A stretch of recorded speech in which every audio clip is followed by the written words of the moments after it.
Bienvenue dans Réponse de mec. Dans ce podcast, 3 mecs répondent à la question d'une femme. C'est cash, c'est sans fioriture, c'est frais et c'est souvent marrant. Si tu veux participer, soit en posant une question, soit en répondant à des questions, tu peux nous contacter via le formulaire dont le lien est disponible en description ou par mail sur réponse2@gmail.com. Si tu aimes ce podcast, le meilleur moyen de le soutenir, c'est de le partager autour de toi ou de laisser des commentaires. Et maintenant, la question. Bonjour à tous. Donc ma question aujourd'hui pour vous messieurs, c'est de savoir comment vous vivez les complexes de votre partenaire. Complexes physiques par exemple. Comment ça se passe pour vous ?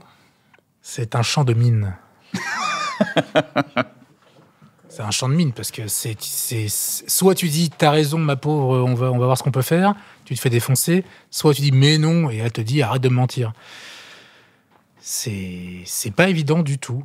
Mais je pense que ça dépend beaucoup du complexe physique, des choses que tu peux changer, des choses que tu peux pas changer. Donc, mais on marche sur des œufs.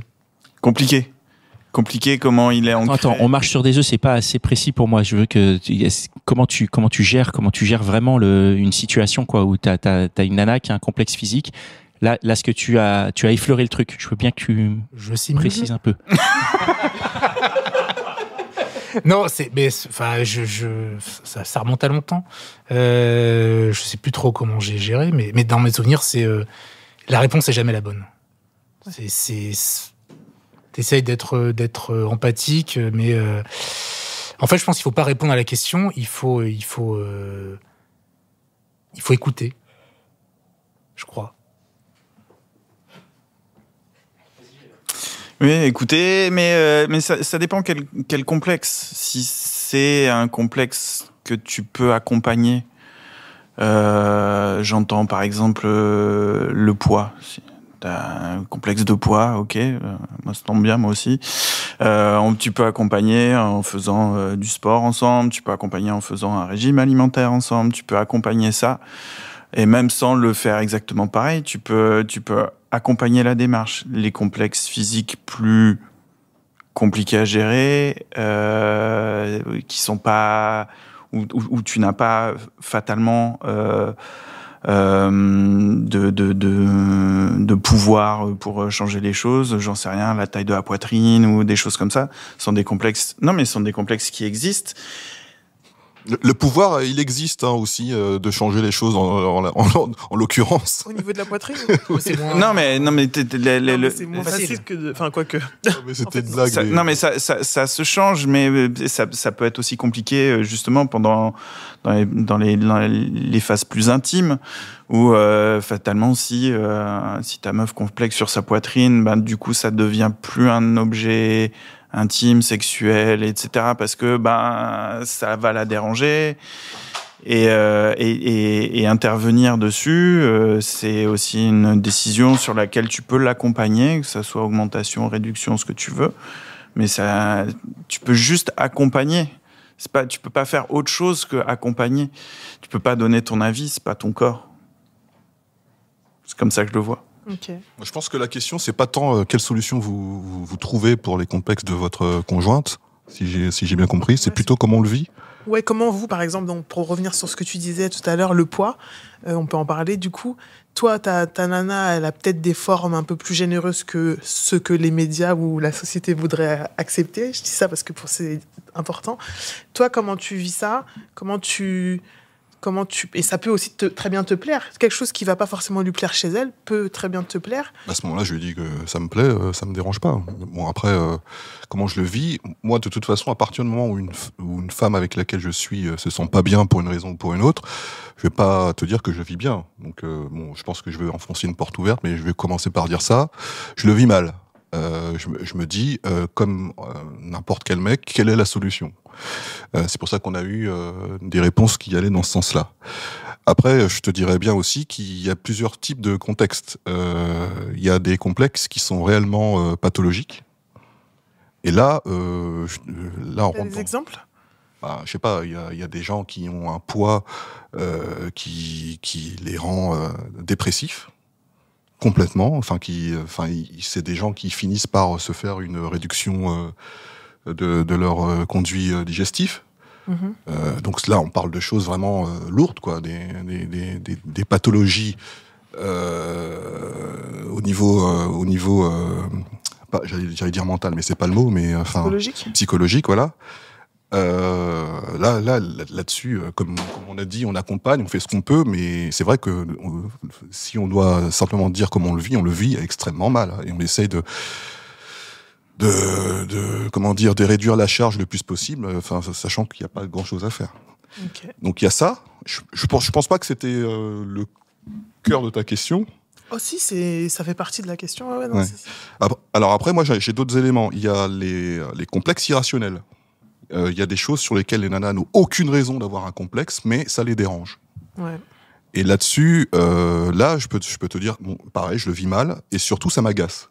Parce que, enfin, honnêtement, hein, surtout, ça m'agace parce que, potentiellement, moi, je ne l'ai même pas remarqué, mais perpétuellement, je suis amené à ce qu'on me pointe le doigt dessus en me disant, regarde, c'est moche.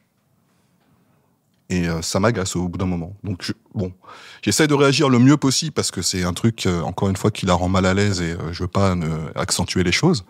Mais si je dois dire honnêtement ce que je vis à ce moment-là, ouais, c'est beaucoup d'agacement. Okay.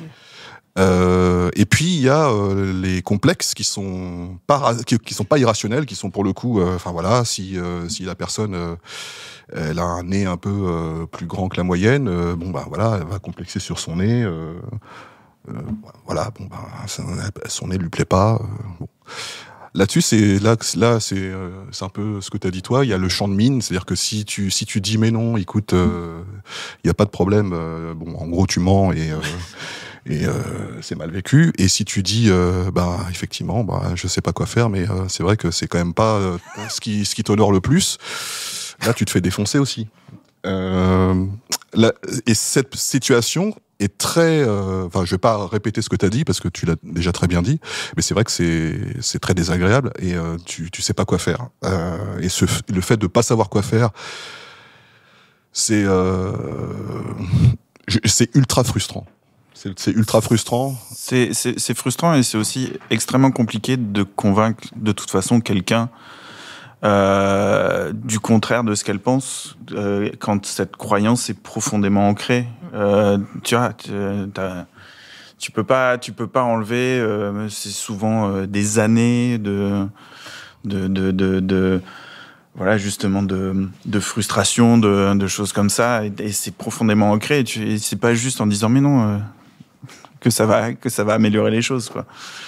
C'est là où je pense qu'il faut, parce que moi, ce qui me gênerait le plus, c'est le côté psychopathologique où justement il y a ce qu'on appelle la dysmorphophobie, ouais. C'est-à-dire vraiment où quelqu'un qui est en général gaulé, comme la société, etc., les médias le demandent, et qui se voit véritablement dans le miroir, pas comme ça. Mm-hmm. Et où là, on touche vraiment à la pathologie psychiatrique. Et moi, c'est là où je suis le plus mal à l'aise, parce que quelqu'un qui est très mal psychologiquement, ou qui risque même d'aller jusqu'à l'anorexie, là, je suis pas bien. Et peut-être que c'est là où il faut, même si l'autre a l'impression que c'est exagéré, peut-être dire, là, je peux pas t'aider.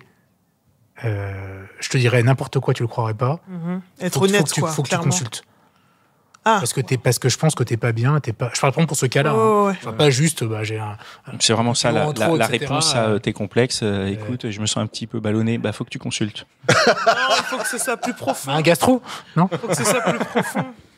Non, le côté évident. Le côté, moi c'est pareil. Hein, je suis pas à l'aise avec mon corps actuellement. Bon, voilà. Je fais du sport, machin, j'essaye de jouer là-dessus.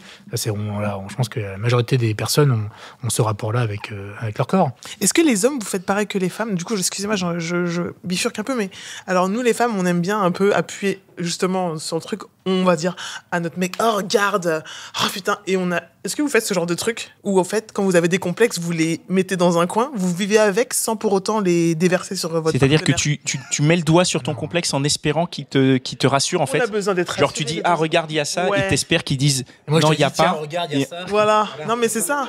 Est-ce que vous faites ça, vous? Moi non. Je suis pas à la table, je réponds. Non, moi je peux en parler parce que j'ai besoin j'ai besoin d'être rassuré.